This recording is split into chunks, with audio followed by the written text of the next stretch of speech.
Si mi jefe me dice que es muy innovador, pero yo le presento un proyecto innovador y me dice que no, pues entonces no, realmente no es tan innovador. Pues siempre digo que antes de inteligencia artificial, aunque muchos digan AI first, para mí es primero ser inteligente. Yo como empresa tengo mayores resultados cuando mi gente se la lleva bien, Sí. cuando se apoyan entre ellos. Pero Cuando usas el conocimiento, pues eres una organización inteligente. sí. Ahora bien, cuando tienes mucho conocimiento y te ayudas de herramientas como por ejemplo la inteligencia artificial, pues se vuelve una organización de inteligencia aumentada, como le digo yo. Una bola de nieve gigantesca. Es el conocimiento humano multiplicado por la inteligencia artificial, pues es la inteligencia aumentada. Haciendo consultoría en marketing, la pregunta más recurrente es ¿cómo crezco más? ¿Cómo vendo más? Y en este momento las respuestas casi siempre están atadas a las herramientas. Entonces, haz más pauta, invierte más, haz más contenido. Incluso con todo este boom de la inteligencia artificial, entonces pues haz algo que esté optimizado con IA, ¿cierto? Y esa resulta siendo la respuesta. Ahora, nosotros que nos hemos dado cuenta de que tú puedes tener todo eso, pero al final los fundamentos son los que dan el norte de los resultados. Y a eso nosotros le llamamos cultura. Y también, que es una palabra que se ha escuchado mucho, entonces la idea es que hoy vamos a definir un poco lo que creemos como cultura. Entonces llamé a Diego y le dije, hagamos la segunda parte en donde le hablemos a estos dueños de negocio sobre la cultura organizacional y cómo esta afecta a los resultados.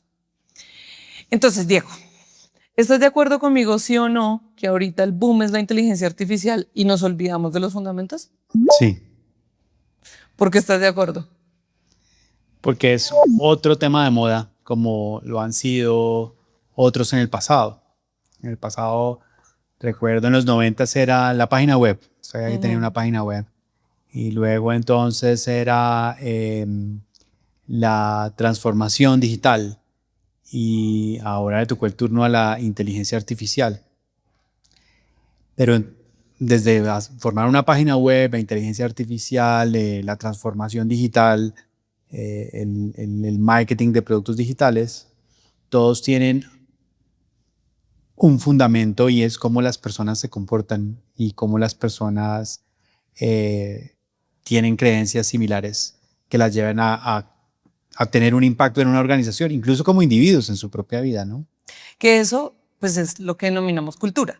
Entonces, la cultura es lo que haces, no lo que dices que haces. Porque creo que eso es lo que nos hemos encontrado muchas veces y es que la cultura es como un pliego pegado en la pared diciendo esto es lo que somos. Claro, la Entonces, misión, la visión, los valores. sí, total. Y entonces dice somos súper innovadores, pero entonces, no sé, sigues montando los pedidos en Excel o no escuchas a tu equipo o no hay interdisciplinaridad, ¿no? Entonces, pues en el papel dice una cosa, pero la otra cosa es lo que uno hace, que lo hemos vivido. Sí, hace poco vi un contenido que decía eso, no, me levanté hoy súper deprimido, sin motivación, pero me acordé de la misión y la visión de la empresa y me fui con toda. Y se me esclareció el día. Sí, sí, total, no, así no funciona, es cuando uno evidencia que todos piensan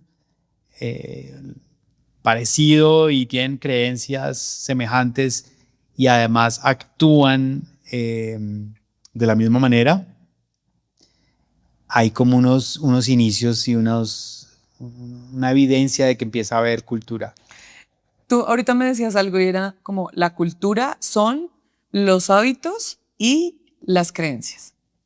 Desde mi experiencia, sí, ¿A qué te refieres con hábitos y creencias? creencias puede estar conectado a los valores, entonces en qué valoro. Valoro ayudar a otros, valoro en que si digo algo lo cumplo, mucho más cotidianos y mucho más simples que escribirlos bonito en la cartelera. Entonces valoro la puntualidad. En la organización se valora la puntualidad. y la gente llega a tiempo. Esa sería la acción. Ah, ya, ok. Entonces, Comportamiento. el comportamiento. Entonces, si al final para todos es importante, todos valoramos la puntualidad y la acción, todos llegamos 5 minutos antes. Ahí hay una coherencia entre lo que es importante para la organización y lo hacen y lo demuestran. Pero incluso antes de un comportamiento colectivo, debe existir esa creencia y ese comportamiento de manera individual. Sí, Porque total. cada uno de nosotros logra algo y es bien difícil.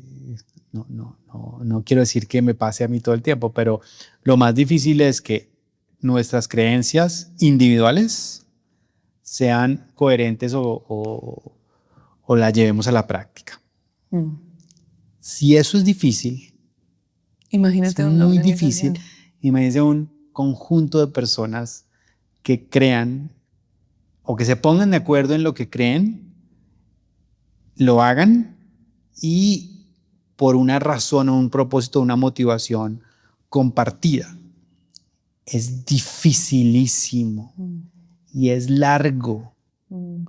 Entonces, pues también es muy común hablar de los resultados rápidos, exponenciales, ¿no? 10x, multiplicación del resultado, pero desde las experiencias que hemos vivido, a pesar de la pauta, a pesar de la motivación, a pesar de las tecnologías, lograr eso se demora. Y más aún, porque es que ese es el problema, yo creo, a veces es el tema de la coherencia, ¿no? Entonces, yo digo, estoy centrado en mi cliente y nunca escucho al cliente, ¿no? Soy innovador, pero entonces tengo una cantidad de procesos de aprobación de 50,000. No está siendo innovador, ¿cierto? Entonces es lo que tú dices ahorita. Entonces, valoro la puntualidad, pero siempre llego tarde, ¿no? Y creo que eso también está como muy inmerso en el liderazgo. Mira que justo en todas las historias que he empezado a escuchar es como, claro, o sea, siempre hay un líder que genera o esos cambios, esas transformaciones, que al inicio es mucho como el fundador, ¿no? Entonces el fundador tiene una visión y bajo esa visión creó la empresa y demás.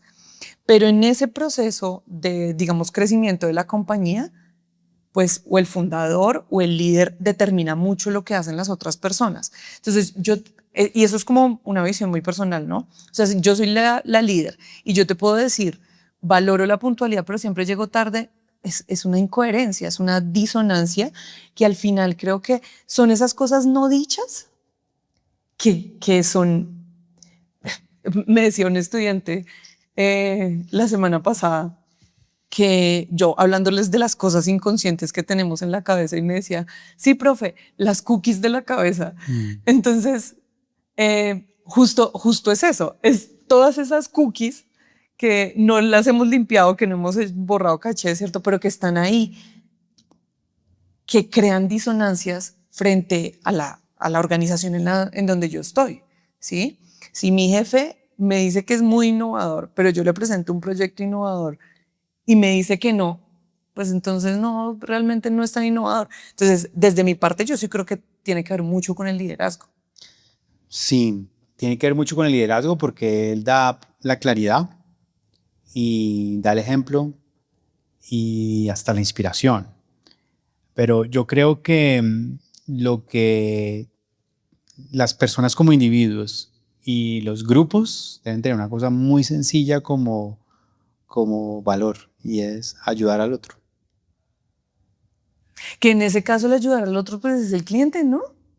Exacto.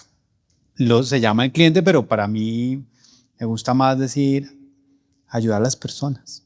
Que también pueden ser mis empleados, Entonces mis... alguien Sí, total. definirá quién es un cliente. Cualquier persona que no sea yo. Entonces en o sea, se le pone cliente, pero al final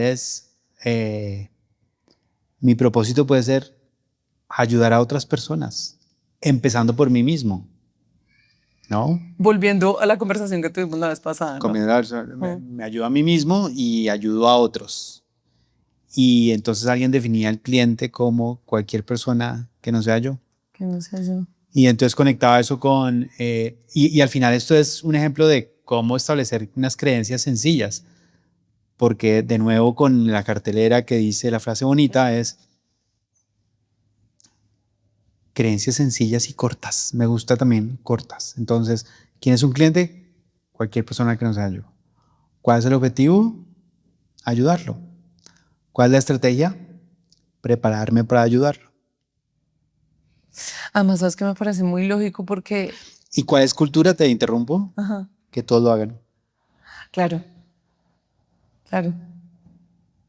Te iba a decir que me parece muy lógico porque, por ejemplo, una de las cosas que a veces resultan siendo como difíciles en corporaciones, en espacios de trabajo, dito en agencias, es como ese choque entre personas, esa competencia entre personas. Pero si mi mentalidad es como, no, yo no estoy compitiendo con esta persona, sino le estoy ayudando, pues al final esa sinergia va a beneficiar mucho más a la compañía que tenerlos a los dos peleando, ¿no? Es que me gustó como tú hablabas al principio de lo humano, Mm. porque es que entonces la compañía, la organización es tan humano y nosotros fuimos ejemplo de cómo fue el momento cero de una microcultura, porque también una cultura de 1.500 empleados o 500 empleados, que todos piensen que todos crean en lo mismo y se comparten en consecuencia es súper difícil. La manera de hacerlo es primero individualmente y luego 2 y luego 3 y luego 4. Es 1 a 1. Y ahí yo recuerdo un libro que conversamos alguna vez que se llama Liderazgo Tribal. ¿Te acuerdas que una vez lo conversamos? Creo que sí, no me El acuerdo. liderazgo tribal, Ah, sí, sí, sí. que eran diferentes como mentalidades. Sí, Entonces, no son los números, pero sí las proporciones. Como el 2% dice la vida es una mierda. Sí. El otro decía, no, la vida no es una mierda porque hay gente que le va bien. Mi vida es una mierda. Es una mierda. Y luego hay otro que dice, yo soy fantástico, solo yo. Yo soy increíble, los demás son tarados, brutos animales. Y luego hay otros que dice, cuando ya empieza más conciencia, es no, nosotros somos fantásticos. Y luego el máximo nivel de desarrollo es, la vida es increíble, la vida es fantástica. Pero todo parte del individuo, de lo que él cree y cómo se comporta. Y luego cómo le dice al otro que cómo puede ayudarlo. Y esta fue una conversación real que tuvimos, que yo no sé si tú te diste cuenta, pero cuando empezamos a trabajar juntos, te pregunté qué querías. Sí, total. Y te pregunté incluso más preciso, ¿cuánto quieres ganarte y cuánto necesitas ganarte? Sí. ¿Y cuál es tu puesto soñado? También me pregunto. ¿Y cuál es tu puesto soñado? Sí. Y luego al final entonces, ese es un microejemplo de un cómo, ¿no? Porque siempre nos dicen, se hace, pero pocas veces es exactamente cómo se logra. Cómo se logra. Y desde nuestra experiencia es desde el reconocimiento de qué es lo que yo quiero y qué es lo que yo decido comportarme para lograr algo. Y luego poder ayudar al otro a hacerlo, como pasó en esa conversación de los dos. Y luego, y recuérdame exactamente, si puedes ahorita tenerlo claro, la respuesta a esas preguntas. ¿Qué querías? ¿Cuál era tu cargo soñado? ¿Cuánto necesitabas ganarte? ¿Cuánto querías ganarte? ¿Te recuerdas? O sea, no recuerdo si en ese momento te respondí por lo menos la parte monetaria, creo que esa charla la Yo sí me tuvimos acuerdo. después, ¿sí te acuerdas? Pero sí recuerdo mucho que yo te dije, o sea, quiero que mi enfoque sea en marcas o en innovación, ¿cierto? Y no sé, tal vez si te dije como directora de marcas o alguna cosa así, te lo dije. ¿Sabes? Yo que recuerdo mucho, ya conecto con la pregunta que me haces, pero recuerdo cuando tú me dijiste, permíteme, pues ayudarte a lograrlo. Si quieres, sigue tu idea y ya ahorita hilo con el del permiso. Yo me acuerdo, pues con mucha precisión de lo que respondiste. Tu cargo ideal era directora nacional de marcas e innovación. Ese era tu cargo soñado. Y en ese entonces te dije, ¿cuánto necesitas ganarte y cuánto te quieres ganar? Y respondiste algo como, necesitabas ganarte como 6 millones y quisieras ganarte al menos 9. Y luego entonces yo, en la técnica se describe como ganarse el derecho.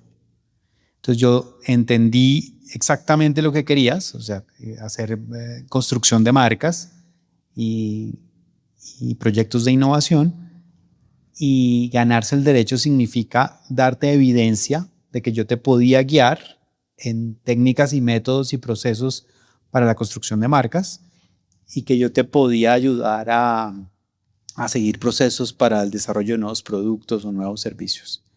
Y ahí es donde te digo lo que había hecho, en dónde lo había hecho, y te pido permiso. Ajá. Te pido permiso para ser tu mentor. Y eso empieza una preocupación genuina del otro, ¿no? De alguna manera. Como un propósito casi. Y como un propósito, porque va desde el logro individual, cómo yo te ayudo a hacerlo, para que luego vemos que el medio va a ser los logros de la compañía, para que tú logres los personales y los profesionales. Esa es una técnica que funciona. Conecto otra vez con el tema del permiso, ¿cierto? Y entonces, o sea, primero me parece muy curioso que al final esta conversación es muy parecida a la primera que tuvimos. ¿Te das cuenta? Que es desde un ser humano. Desde un ser humano. Desde un ser humano. Y el segundo, que voy con lo del permiso, es la coherencia. ¿Sí? O sea, al final, sí, digamos que en esa conversación, mientras estuvimos sentados en una oficina de gerencia, recuerdo tanto, se creó, digamos, lo que tú llamabas ahorita un microclima, llamémoslo, ¿cierto? Porque es un compromiso de nosotros dos, que ya nosotros sabemos que después eso fue aumentando y permeando a varias personas. Ahora, ¿cómo hubiese sido la historia si yo te cuento eso y yo te digo, ven, hagamos este proyecto, hagamos esto, y tú me empiezas a matar? Claro. Entonces ahí es donde, claro, yo al final dije, vamos para esta, porque en cada acción que tú tomabas había un liderazgo coherente. Y lo que nosotros empezamos a hacer empezó a ser coherente también para otras personas. Yo recuerdo que a mi hermano le estaban, ay, ahora usted todo es Diego, Diego, Diego. Y yo le decía como, espérese que lo conozca, y al final todos empezamos a unirnos a esa misma idea, ¿cierto? Y gracias a ti, porque empezaste tú a influenciar a los otros en los cuales tú tenías esa posibilidad. Entonces mira cómo pues el liderazgo es clave. Yo, o sea, como de las historias así que me han dejado como más impactadas últimamente, que yo creo que es de esas historias que todos hemos oído pero nadie entiende muy bien. O sea, hay muchas historias que uno dice, cree que sabe, pero realmente no sabe bien el tema, ¿cierto? Y es este de Ashley Madison. Entonces, pues, todos sabemos que hubo un hackeo, ¿cierto? Pero contemos exactamente, o también a mí, recuérdame, Ashley Madison era un website para ser infiel. Sí. Entonces era el Tinder de los infieles, ¿cierto? Entonces, que pues de hecho, o sea, toda la historia tiene que ver con marca, tiene que ver con seguridad, tiene que ver con el entendimiento del cliente, pero pues esta no es la discusión de hoy es cultura. Pero, ¿qué sabemos? Los que sabemos que Ashley Madison tuvo un hackeo que dejó en evidencia todos los datos pues, de estas personas infieles que llegaban a Ashley Madison precisamente para no ser descubiertos. Y al final resultaron cierto evidenciados frente al mundo, porque incluso hubo un portal que decía como que si eras infiel y tú podías buscar a las personas a ver si tu marido estaba ahí, o el vecino, o tu jefe, ¿no? Entonces, ¿Y qué significaba Ashley Madison? ¿Era un nombre inventado? Sí, imagínate que la marca salió porque, pues, obviamente en tus extractos de la tarjeta de crédito iba a salir en dónde estabas pagando, ¿cierto? Y no iba a salir infieles.com, Claro. ¿cierto? Entonces, el que creó la empresa dijo como, buscó los nombres más recurrentes que habían sido registrados el año anterior que sacó Ashley Madison en Estados Unidos. Y el primero era Ashley y el segundo era Madison. Entonces lo que quería era como algo que sonara como muy genérico, ¿sabes? Como algo que para que en los registros de la tarjeta no te saliera así Ya. como elinfieles.com. Y, pero el punto es que el CEO que, digamos, hizo crecer mucho Ashley Madison, pues era una persona tramposa, soberbia, como mentirosa y demás. Lo que llevó a que Ashley Madison tuviera ese hackeo, porque también fue un hackeo como no fue de extorsión, sino fue como ustedes están haciendo las cosas incorrectas. Si no cierran Ashley Madison, vamos a sacar todo al aire. Y, y fue porque, imagínate, es que me parece una locura. Imagínate que, pues evidentemente esta plataforma la usaban más hombres, ¿no? Entonces ellos decían que tenían 40 millones de usuarios y que 5 millones de esos 40 millones eran mujeres. A las mujeres no se les cobraba, se les cobraba a los hombres. Entonces eso le daba la idea a los hombres de, no, pues voy a encontrar hartas mujeres, ¿cierto? Pues resulta que de esas 5 millones y medio de mujeres que habían, se encontró que solo 12.000 eran reales. Resulta que ellos crearon como unos fembots que llamaban ángeles para generar interacciones con los hombres. Porque al final, como ellos monetizaban era a través de las interacciones. Entonces crearon imagínate. O sea, era interacción tiempo al aire, te Exacto, cobraban. sí, o sea, como que por conversación, o sea, por interacción ida y vuelta, cobraban. Entonces, pues a ellos les interesaba que tú hablaras más. Entonces, por eso creaban todos estos bots. Imagínate, o sea, 12.000 mujeres de 5 millones eran reales. Wow. Pero no solo eso, ¿de dónde sacaban estas mujeres? De mujeres que ya no tenían su perfil y los volvían a activar como bots. Wow. Pero además, Trampa. tramposo. Pero además, resulta que ellos sacaron una opción, dizque borrado absoluto o borrado algo así. Entonces, cuando a ti ya te daba como la cosita, entonces borraban tu perfil, ¿no? Y tú pagabas por el borrado. No me acuerdo cuántos dólares eran, pero tú pagabas. Resulta que nunca hicieron ese borrado. Y el borrado les dejó como 1.5 millones de ingresos, 1.5 millones de dólares de ingresos, una cosa así absurda. Entonces, pues estos hackers se dieron cuenta de todo eso y al final lo que hicieron fue como un tema moral, ¿no? Es como ustedes están siendo tramposos. Si no cierran Ashley Madison, sacamos todo esto al aire y eso quedó en evidencia. Y se dan cuenta que el CEO pues tenía amoríos y aventuras con las personas de su equipo, que ya le habían dicho que habían posibles temas de seguridad y dijo, eso no importa. Entonces, ¿cuál fue el resultado? Un hackeo muy complejo, o sea, muy fuerte, muy sonado, muy de todo, ¿cierto? Pero ¿de dónde provino? De un liderazgo soberbio, tramposo. O sea, lo que dices es que el líder le determina el comportamiento y las creencias. Totalmente determinado al comportamiento, a las creencias y, como empezamos, ¿no? Al resultado, ¿no? Que de pronto llega, o sea, meterle 10.000 pesos a la pauta es más rápido que cambiar la cultura, ¿cierto? Claro. Pero es más sostenible empezar desde la cultura. Entonces, sé que me alargué un poquito en el ejemplo, pero es que me pareció muy claro de cómo el liderazgo pero la idea que afecta querías la cultura.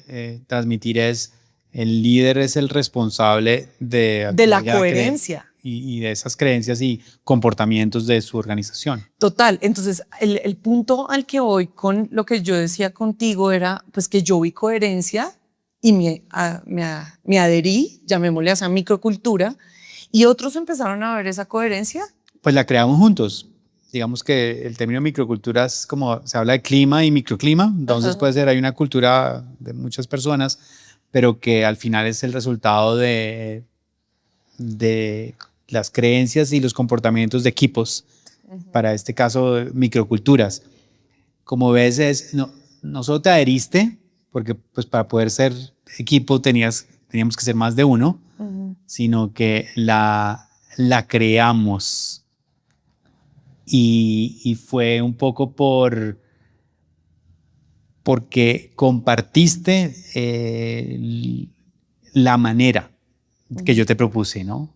Te propongo en ese caso ayudarte a conseguir ese logro. Y resonó contigo y entonces lo transmitiste a la siguiente persona, ¿no? Y se fueron ahí sí adheriendo a lo que los dos originamos.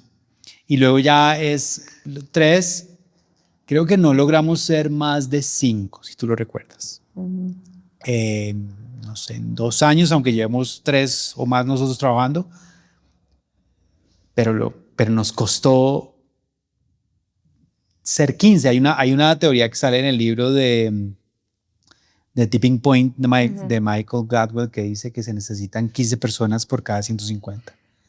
Y si recuerdas, yo siempre decía, ¿cuántos vamos? ¿Cuántos somos? Somos 4, somos 5. Sí. ¿Cómo traemos más? Porque cuanto más rápido traigamos esos 15, según esa teoría, más vamos a poder influir en esos 50. Y la gran conclusión es que es demorado, es muy demorado. Luego entonces tienes la creencia igual y luego los comportamientos. Pero si 5 se comportan de una manera y básicamente nos ayudábamos unos a otros, nos sentíamos complemento, pero los otros no se comportan así, se para el comportamiento colectivo se para. Sí, total. Y empieza a haber también resistencias, ¿no? No, y mira que ahorita cuando hiciste la pregunta, como dijiste, no fuimos más de 5, yo digo, sí fuimos más de 5, pero éramos 5 líderes, ¿sí? O sea, los otros que pensé que eran más de 5 no tenían no ejercían liderazgo en la manera en la que nosotros ejercíamos. Porque yo sí creo que la cultura pues va de arriba hacia abajo, porque de abajo hacia arriba no, pues muy difícil, ¿cierto? Es muy difícil. Entonces, pero claro, cuando tú dices 5, sí éramos 5 líderes que estábamos creyendo que tal vez nuestros equipos ya también estaban permeados de esa cultura. Pero claro, no alcanzábamos los 150, tal vez éramos 5 más nuestros equipos, entonces digamos que éramos 30 más o alguna cosa así.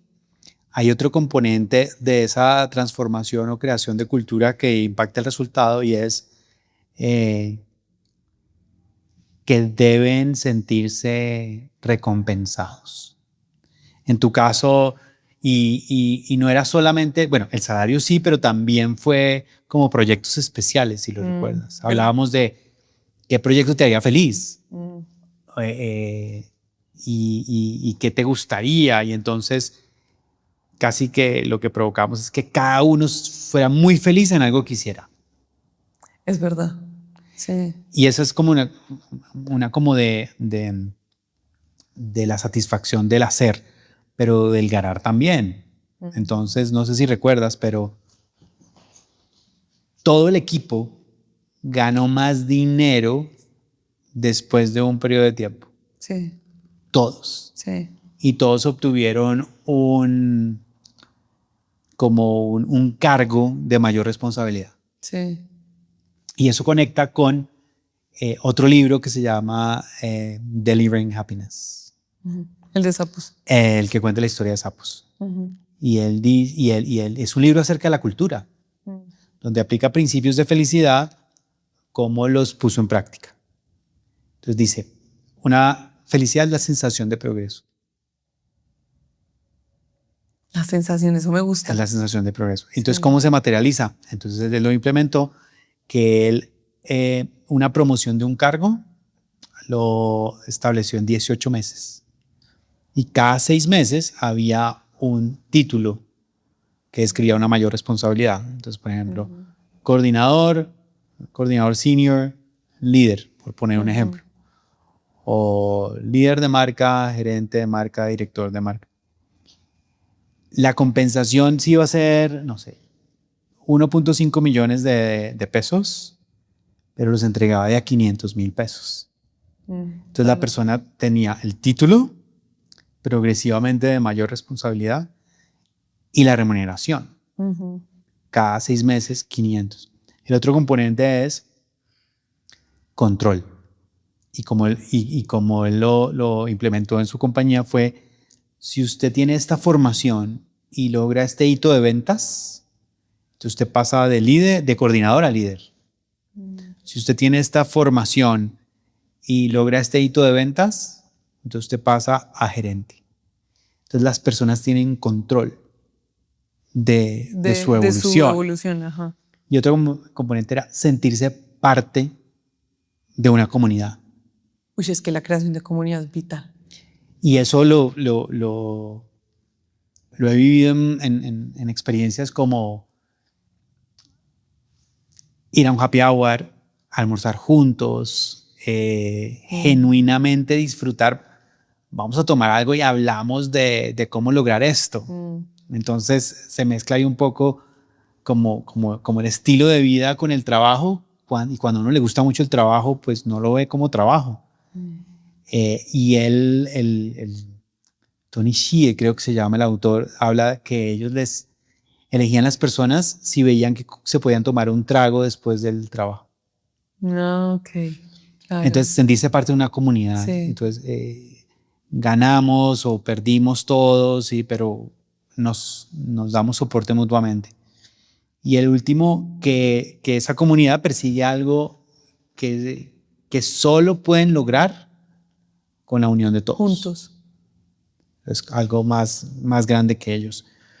Esto es importante porque es como un paso a paso, una serie de componentes que logran la cultura, porque tiende a ser etéreo, ¿no? Sí, claro. Entonces, y normalmente, no, pues definamos el propósito. También lo llamaban misión, luego visión, luego propósito superior, sí. luego también cuando se conecta a una meta, entonces el North Star. Pero es cómo se vive y cómo sucede paso a paso. Pero, y mira que acabas de decir algo súper poderoso y es, o sea, yo como empresa tengo mayores resultados cuando mi gente se la lleva bien, Sí. cuando se apoyan entre ellos. Pero si el director comercial está agarrado con el director de mercadeo y se quieren hacer caer, eso va a perjudicar los resultados. Sí. Y yo creo que hay muchas personas que no ven eso. Hay muchas La atención personas también que es no buena y de pronto lo dices porque teníamos estas tensiones entre pero mira ventas que y yo mercadeo. la tensión siempre va a estar, ¿no? Pero después de la tensión es vámonos a tomar algo, vámonos a Sí. comer algo. Pero muchas veces pasa que no, o sea, que después de la tensión es que no te quiero ni ver, Sí. ¿no? Sí. Pero mira lo poderoso de es, ok, estamos en tensión ahorita, pero tú me importas. Entonces no estoy mirando desde en qué momento caes, sino en qué momento llegamos a un acuerdo para seguir. Entonces es muy diferente, ¿no? Pero había tensiones duras, ¿no? Uf. ¿Recuerdas? Siempre. Yo a mis estudiantes les digo miren, ustedes siempre van a tener peleas con ventas y con la operación. Ya, siempre. Y tengan de mejor amigo al financiero y al abogado. Pero sí, obvio es, la tensión también es importante porque al final en el desacuerdo, pues que generan esas discusiones para crear algo nuevo. Pero entonces digamos como, ok, ya sabemos que efectivamente es importante, que la influencia, o sea, el liderazgo influencia un montón, ¿cierto? Y que si somos más y estamos unidos, pues influenciamos más a los demás, ¿cierto? Ahorita estábamos hablando del tema de la cultura inteligente, ¿cierto? Me encanta el tema.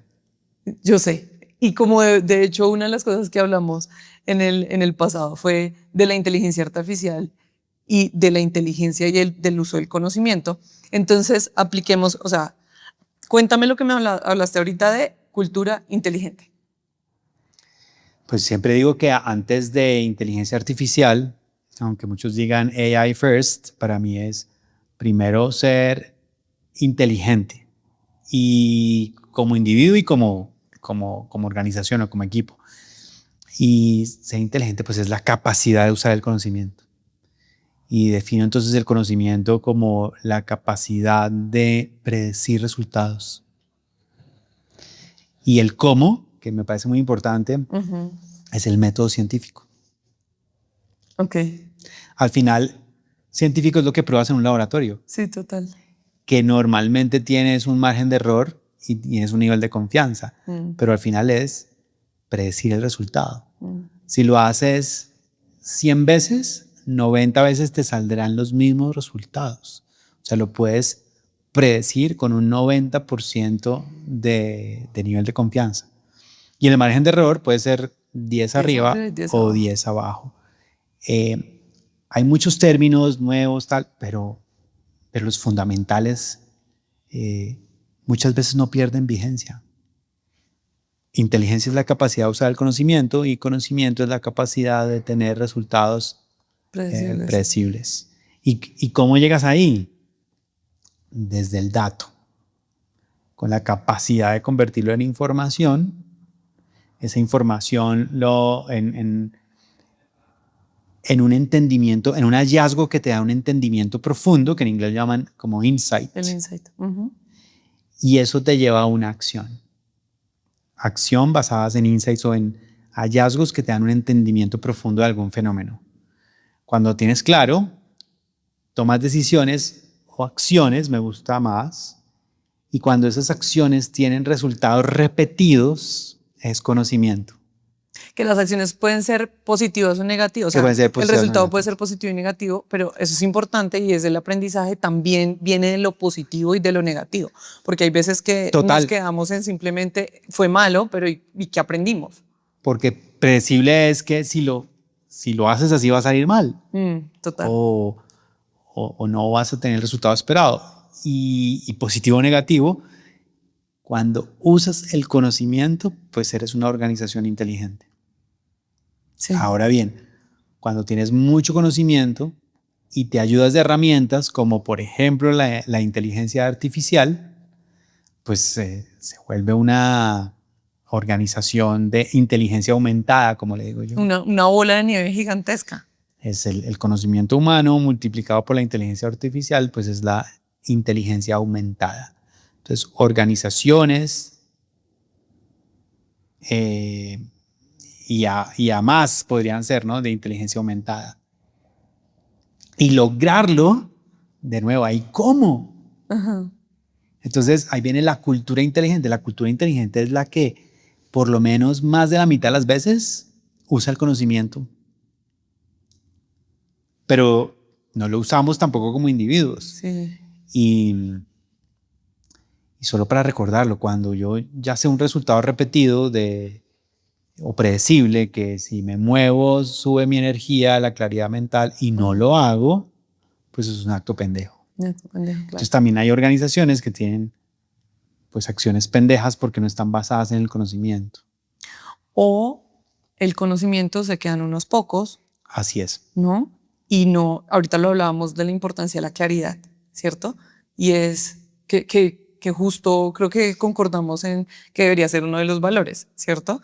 Y es pues cómo yo transmito también ese conocimiento a alguien nuevo, a alguien de otra área y demás, y pues eso hace que todos usen el conocimiento. Que sea sencillo también. Yo podría, en un valor de una organización, la simplicidad, para que todos entiendan. Sí. Porque se valora la complejidad. Sí. Se valora el Spanglish. Sí. Se valora el término rebuscado y se valora que pocos lo entiendan. Sí. Cuando el real valor es que todos lo entiendan, claro, de manera simple, de manera concreta. Y mira que, por ejemplo, ahí el tema, yo pienso también es como de la flexibilidad, ¿no? Porque entonces somos así y siempre seremos así, y creo que eso también es un pase libre a el desastre, ¿no? Entonces yo también cómo puedo, gracias a ese conocimiento, pues ser flexible en las decisiones que tomo y además no solo eso, sino adquirir más conocimiento a través de más acciones que me pueden llevar al error o al éxito. Porque es que si sigo, yo creo que el problema es que si yo sigo, listo, ya tengo un conocimiento, pero es que afuera están pasando muchas cosas de las cuales yo tengo que aprender y si no pruebo, si no tomo nuevas acciones porque siempre lo hemos hecho así, pues entonces ese conocimiento se vuelve arcaico, ¿no? Se queda por allá, quién sabe qué, el conocimiento que tuve en los años 90 y ahorita cada semana hay una cosa nueva. Sí, así es. Y de ahí llego a este autor que se llama Alejandro Salazar, que también admiro mucho. y dice algo como: una compañía puede lograr aquello para lo cual está organizada. Y también dice: organización es estrategia. Y conecto también con las compañías que yo ayudo a entrar a Estados Unidos, que dicen que quieren que quieren exportar y no están organizadas para exportar. Y no están organizadas para exportar a un mercado donde tiene unas condiciones muy diferentes, por ejemplo, de puntualidad Claro, y de rapidez. claro, Entonces, total. si ese mercado te exige puntualidad y rapidez y no estás organizado para entregar a tiempo en un plazo que el mercado espera, no vas a lograr exportar. No, y espérate porque de pronto las personas pensarán que estamos hablando del producto ya entregado en Estados Unidos, pero no, la cotización. La cotización. Si la cotización se te demora 15 días, pues imagínate en cuánto me va a llegar el producto, ¿cierto? Claro. O otras incoherencias pueden llegar a ser es automatizar, o sea, puedes ofrecer automatización, pero no tienes automatizada la forma en que cotizas. Total. Sí. Entonces, la coherencia. La coherencia. Uy, la coherencia La es una coherencia cosa. que también pues es universal el término, pero lo usa mucho Alejandro Salazar. Ser coherente. Uy, no, ser coherente es demasiado importante. Ser coherente. Eso fue, de hecho, lo que yo te dije. Yo empecé a hacer contenido porque yo les decía a mis clientes que hicieran contenido y yo no hacía contenido. Sí, lo Es hablábamos. como, es muy loco, pero es verdad. Claro. Entonces, uno vende un producto que no consume. Imagínate una agencia de diseño que tenga unos diseños todos horribles. Sí, sí. Pero pasa más de lo que uno cree. Ahorita también hablaste del conocimiento que está en el empleado, pero no en la organización y pasa en los vendedores. Claro. El vendedor conoce a profundidad a ese cliente, no sé, su cumpleaños, lo que le gusta, la esposa, que monta en bicicleta, y se va el vendedor y se va el conocimiento de ese cliente. Y en el peor caso, se va el cliente también. Y normalmente se va el cliente. Normalmente se va el cliente. Y entonces ahí es donde las personas dicen como no, pues necesita un CRM, un CDP, un no sé qué, un bla, bla, bla. Pero mira una cosa antes de eso, antes de hablar de sus herramientas tecnológicas, y hace poco oí a alguien que decía, porque acabas de decir, y se va el cliente con él. Ya, sí. Y hay una cosa súper interesante que oí hace poco y es, a la gente no le gusta que le vendan, pero le encanta irse de compras con sus amigos. Entonces cuando dices, se va el vendedor y se va el cliente, claro, porque muchas veces son amigos. Claro, total. Entonces, pues yo lo que quiero es irme de compras con mis amigos. Está buena esa... Sí, está chévere, claro. Sí. Y la importancia de la construcción de relaciones, Sí. desde la venta, desde la construcción del equipo. Sí, pero entonces volviendo a lo que te decía, era como, entonces las compañías dicen, ok, si usted tiene un problema de estos, ¿cierto? Entonces el CRM, el no sé qué y el bla, bla, bla, pero al final imagínate, la gente no lo usa. ¿Por qué? Por la cultura. Por la cultura y una más, porque no son tan fáciles. Alguien decía, si su herramienta tecnológica es más fácil que hacerlo en papel y lápiz, lo adopto. Pero si es más fácil papel y lápiz, no lo voy a adoptar. Sí. Un libro que habla un poco de eso, de la experiencia de usuario, porque creo que las herramientas tecnológicas que estás mencionando, que es el CRM, el CDP, entre otras, muchas son complejas. Y ahí hablamos de temas que también son reales. No todo el mundo tiene la capacidad cognitiva igual. Y esto conecta un poco también con la cantidad de procesos cerebrales que hay que hacer en algunas herramientas tecnológicas. De ahí la obsesión de Steve Jobs que sea absolutamente simple e intuitivo, que se aplica maravillosamente al iPhone y otros, pero no necesariamente se aplica al CRM ni al CDP. Sí, no. Entonces, hasta ahí llega el comportamiento humano, porque es complejo, porque se necesita mucho procesamiento cognitivo en los flujos. Y de ahí con un cliente que tenemos que estamos haciendo la experiencia de usuario, que le recomendamos el libro. No, nosotros no fuimos. Un gran proveedor de experiencia de usuario nos habló de Don't Make Me Think. ¿Lo recuerdas? Sí. Me encantó. Sí. No me hagas No pensar. me hagas pensar. Sí. Házmelo fácil para poder hacerlo. Sí. Y si me lo tienes que explicar en una, y yo les digo a las personas como en la promesa de valor, si tienes que hacer un párrafo así, eso no es una promesa de valor. ¿No? Promesa de valor es sencilla, la entiendo perfecto, es clara. Y está basada en lo que valoras. Total. Que está basado en la cultura, que son los hábitos y los creencias y las creencias, ¿no? Bueno, yo creo que ¿cuál es la gran conclusión? La gran conclusión, digamos, mi gran conclusión es que los resultados vienen a través, los resultados tienen muchas maneras de llegarse, pero la manera más sostenida de llegar a ellos es a través de los fundamentos, y esos fundamentos son la cultura, y que la cultura está sí o sí definida por el liderazgo de una compañía. Esa es mi conclusión. Y que también hay un método para crear cultura. Que no es rápido, pero funciona. Y que es más rápido y es más fácil cuando viene de arriba. Sí. Esa es mi hipótesis. Pero tú dices que el método que venga de arriba, a veces no saben cómo. Sí, por eso, pero para eso estamos tú y yo. Exactamente. Para eso estamos tú y yo. El método de la construcción para de enseñarles cultura a los inteligente. líderes a usar a tener una cultura inteligente en sus compañías, ¿no? Gracias. ¿Listo? Segundo capítulo. Segundo capítulo. Muy bien. Fluyó mejor después, ¿no? Sí, cuando uno dice total. conversemos. Sí. Bueno, muchas gracias a todos. Nos vemos muy pronto en otro capítulo aquí de Conversaciones de Marketing y Negocio.